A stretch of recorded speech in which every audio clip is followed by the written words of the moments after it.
اختر استادانو ته ووایه خلک اختر دی او خپلو خوشحالۍ مسلکو تاسو لګیا وي ګندونه صفا کوئ. بسم الله الرحمن الرحیم. اول خو ستاسو ډېره شکریه، ډېره مننه چې تاسو راغلئ زموږ د تپوس هم وکړو، دونه زموږ دغه هم وکړو. نو دا زموږ فرض دی، موږ به خپله ډیوټي کوو او موږ د دې خلکو د خدمت لپاره برتې شوي وي او دا زموږ فرض دی چې موږ د خلک دا کومه قرباني او کوم دغه وکړي او دیو دا کوم شی نه ګزار کړي، دا لرې شو یا څه بل اعضا شوه د قربانۍ د څاروو، دغه موږ بر وخت په خپل ریسپانس ورکوو، هغه موږ حاجي ته رسوو او خلکو له هم دا پکار دي چې زموږ سره دغه وکړي، تعاون وکړي چې دا کوم شی نه چې دی دا لرې شو یا کلمې شو یا بل څه شی شو دا راوړي او چې غټ ډیران دي یا چې مخصوص ځای په هغه ځای کې ږدي، نو هغه ته به زموږ د ټي ام ای اهل کار چې کوم دی دا که په اسانه ورځي او په وخت باندې به ورځي او دغه شی به وجوتای. بسم الله الرحمن الرحیم. یا تاسو مننه چې تاسو په اختر کې راغلئ او زموږ د هرکار او زموږ د سټاف د تپوسو خدمت کې وکړو. دا زموږ ډیوټي ده او سهار زموږ سټاف راوتې د اختر بېله ورځ باندې او انشاءالله د اختر درېیم ورځ ده ټیک ټاک ډیوټي به موږ کوو.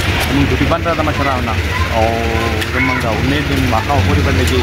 اوس چې کومه دی موجوده په ام سي او مهراني کلا کې لګي، دنه ولیعت کورونه دي، صدیقاباد فاټک ام سي ته بوځو، عنایت قلعه ته بوځو، راغاګانو ته بوځو، شت ته بوځو.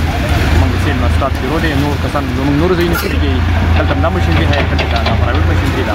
خلکو کې څومره اویرنس راغلی؟ مخکې به دا ګندونه ځایونو ته نه رسېدل، تاسو ته به ډېر تکلیف دې حوالې سره څومره تعاون کوي؟ دې نه مخکې چې کوم دی موږ فلیکسونه لګولي وو، په دې خپل ځایونه مو ډنډیفای کړي، د دې ځایونو په دا نه اچوئ نو هغه ځای کې زیاته چلی دی.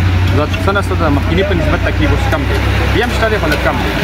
ورکر څومره پرجوش دي او خپل کار څه څومره په محنت کې لګیا دي؟ تاسو وینئ ستاسو رومکې دي، په ټیک ټاک لګیا دي او په خوشحالۍ دي او خپل ډیوټي په ایماندارۍ سره کوي او په ټیک ټاک. څه پیغام به لرئ د خلکو دپاره په دې اختر کې؟ بس زما پیغام دا دی چې هوا کې مینه ستاسو تعاون وکړي، ځای په ځای دا ګندونه نه اچوئ، کوم مخصوص ځای وي لکه دا مخصوص ځای دې کې دې اچوئ چې زموږ د زموږ د ورکرانو سره او زموږ دا پیغام. جی بالکل کتونکو اوریدونکو دا وخت تاسو ګورئ چې موږ په ان سی مهراني کلا چې کومه دلته کې ټي ام ای ورکران لګیا دي او داس چې کوم دی کوم دلته کې چې لوتړې وغیره دي نو هغه چوتئ په دې کې مصروفه دي. نو موږ د دوی د اختر چې کوم دی نو په دې کې موږ د دې کار ته ډېر په خوشحالۍ سره ګورو او آینده لپاره دې نو دا توقعات لرو چې دغه شان د قام د علاقې خپل کردار دی په دې کې ادا کړي.